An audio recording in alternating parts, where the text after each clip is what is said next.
హైకోర్టులో బీసీ కోటాపై విచారణ మొదలైంది. ప్రభుత్వం తరపున అడ్వకేట్ జనరల్ సుదర్శన్ రెడ్డి వాదనలు వినిపిస్తున్నారు. ప్రభుత్వం పకడ్బందీగా కులగణన చేసిందన్నారు AG Sudarshan Reddy. Door to door campaign చేసి బీసీ లెక్కలను తీసుకుందన్నారు. డెడికేషన్ కమిషన్ సమగ్ర విచారణ జరిపి జనాభా ప్రాతిపదికన 42% రిజర్వేషన్లను కల్పించిందని కోర్టుకు చెప్పారు.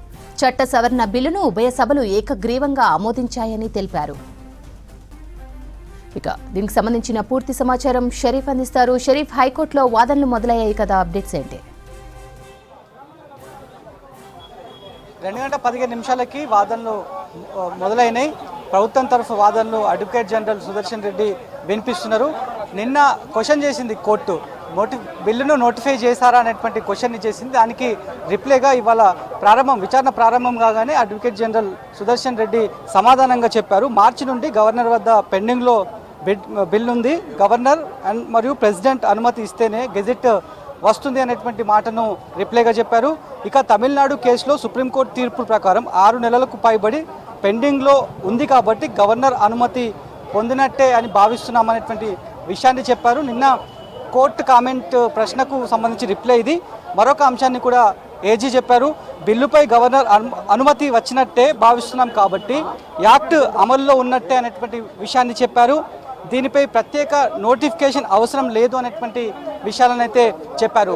మరోవైపు ఎంపెరికల్ డేటాను పకడ్బందీగా రాష్ట్ర ప్రభుత్వం నిర్దిష్టం చేసింది కాబట్టే ఏ రకమైనటువంటి ఇష్యూస్ కూడా తెర మీదకి రాలేదు అనేటువంటి అంశాన్ని కూడా చెప్తున్నారు. ఉద్దేశపూర్వకంగానే పిటిషనర్స్ వాదిస్తున్నారనేటువంటి అంశాన్ని అయితే ఏజీ సుదర్శన్ చెప్పారు. సర్వే నిర్వహించేందుకు అసెంబ్లీ ఏకగ్రీవంగా తీర్మానించింది అనేటువంటి విషయాన్ని కోర్టులో గుర్తు చేశారు. డోర్ టు డోర్ సర్వే నిర్వహించేందుకు అన్ని పార్టీలు అంగీకరించాయనేటువంటి విషయాన్ని కూడా చెప్పారు. అలా హౌస్లోనేమో అంగీకరించి ఆ తర్వాత చట్టాన్ని సవాల్ చేయకుండా కేవలం జీవోను మాత్రమే సవాల్ చేస్తున్నారంటే వాళ్ళ దురుద్దేశం అర్థమవుతుందనేటువంటి విషయాన్ని ఏజీ కోర్టు దృష్టికి తీసుకొచ్చే ప్రయత్నం చేశారు.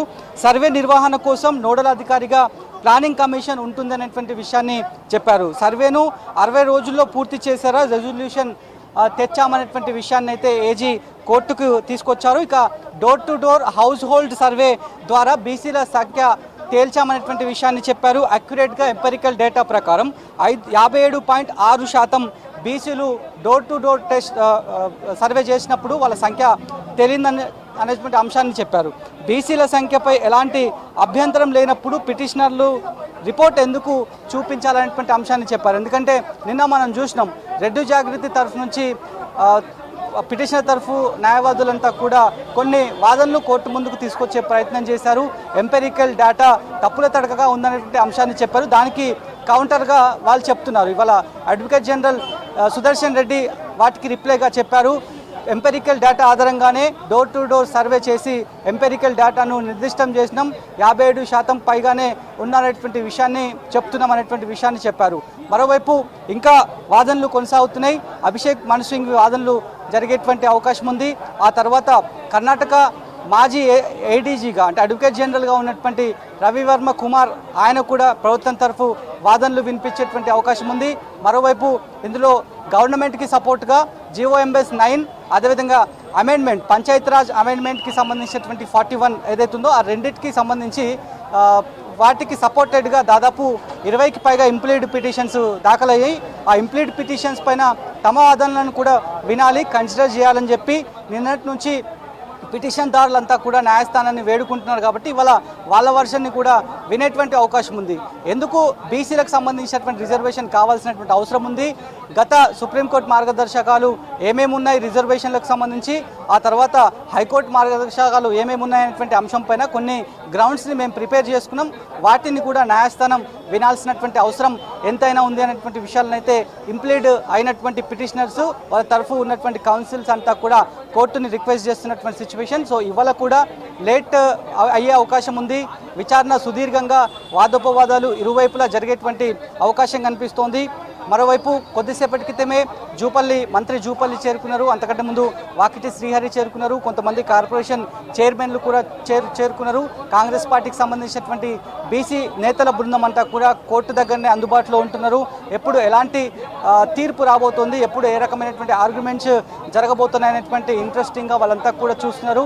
రాష్ట్ర వ్యాప్తంగా ఉన్నటువంటి ఆశావాహులు ఎవరైతున్నారో స్థానిక సంస్థల్లో ఎన్నికల్లో కొట్లాడడానికి సిద్ధంగా ఉన్నటువంటి వాళ్ళు, పోటీ చేయడానికి రెడీగా ఉన్నటువంటి వాళ్ళంతా కూడా కోర్టు తీర్పు కోసమే వెయిట్ చూస్తున్నటువంటి సిచ్యువేషన్ అయితే కనిపిస్తుంది. మరోవైపు ఇవాళ ఉదయం నుంచి కూడా యాక్టివిటీ చూసినాం. సీఎం రేవంత్ రెడ్డితో పీసీసీ చీఫ్, అదేవిధంగా ఏఐసీసీ ఇన్ఛార్జ్ మీనాక్షి నటరాజన్, అదేవిధంగా కొంతమంది మంత్రుల బృందం అంతా కూడా జూమ్ కాన్ఫరెన్స్ ఏర్పాటు చేశారు. కాంప్రమైజ్ అయ్యే అవకాశమే లేదు. ఎట్టి పరిస్థితుల్లో లోకల్ బాడీ ఎన్నికలు జరిగి తీరుతాయి, తమ ప్రక్రియ తాము చేసుకోండి అనేటువంటి విషయాన్ని కూడా సీఎం రేవంత్ రెడ్డి స్పష్టంగా చెప్పారు. ఇక కొద్దిసేపటి క్రితమే కోర్టు ప్రాంగణం దగ్గరికి ఆర్ కృష్ణ చేరుకున్నారు. ఆర్ కృష్ణ చేరుకొని కూడా ఆ అంశాన్నే చెప్తున్నారు. ఎందుకంటే ఎన్ని రోజుల పాటు గవర్నర్ దగ్గర పెండింగ్లో ఉంది అంటే టెక్నికల్గా ఆమోద ముద్ర పొందినట్టే అనేటువంటి అంశాన్ని ఆయన మీడియాతో మాట్లాడుతూ చెప్పారు. బీసీ నోటికాడి బుక్కను ఎగరగొట్టే ప్రయత్నాలు, కుట్రలు జరుగుతున్నాయి. ఈ రకంగా చేస్తే కనుక దేశవ్యాప్త నిరసనలకు మేము తెరలేపుతామనేటువంటి అంశాన్ని కూడా కృష్ణయ్య చెప్పినటువంటి సిచ్యువేషన్ కనిపిస్తోంది.